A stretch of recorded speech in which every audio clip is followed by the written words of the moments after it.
Besoin de motivation?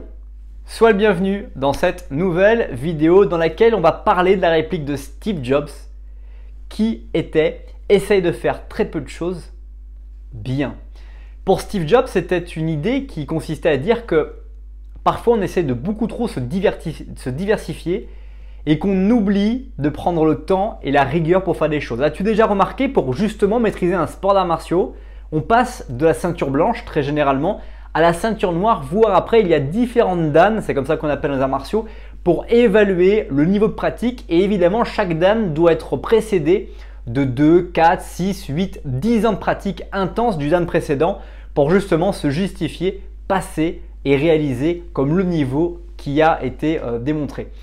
Et finalement, c'est un peu ça aussi dans la vie, c'est que beaucoup de personnes maintenant avec le numérique oublient qu'il faut laisser le temps au temps, laisser le temps à la pratique, laisser le temps à la répétition et surtout à la discipline. Aujourd'hui, il y a plein de personnes qui m'interrogent, me questionnent en privé en me disant « Ouais, mais OG, quand tu fais des vidéos YouTube, comment tu as réussi à te lancer dans les vidéos YouTube? J'ai persévéré, je me suis discipliné, je me suis motivé. Comment réussir à progresser dans sa vie? Comment réussir à se développer ?» Ça part toujours de la même idée. C'est une forte détermination de ne pas vouloir rester ce que nous sommes au moment où on décide de prendre le pas et derrière de se discipliner à appliquer des routines qui nous permettent et que l'on estime pouvoir nous permettre justement d'avancer et de monter marche après marche jusqu'au palier, jusqu'au niveau où nous souhaitons aller.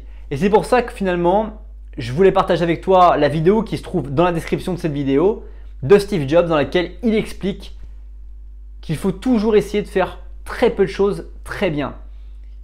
Moins tu vas faire de choses dans ta vie et mieux tu vas progresser parce que si tu les pratiques régulièrement, plus tu vas devenir expert. Et c'est comme par exemple de faire 1 heure de yoga par jour. Si tu fais 1 heure de yoga par jour, 365 jours, au bout de 365 heures de yoga, tu peux être quasiment un professeur de yoga parce que tu as une pratique, une connaissance du yoga que la majorité des gens n'ont pas. Donc l'effet cumulé par cet apprentissage, cette répétition va te permettre justement, à l'image du yoga, pour d'autres tâches dans ta vie, à progresser et à devenir quelqu'un d'absolument valorisant, valorisable sur le monde du travail ou dans la vie en quotidien. Merci pour le temps que tu as consacré à cette nouvelle vidéo. Passe une bonne suite de journée et je te dis à bientôt pour une prochaine vidéo.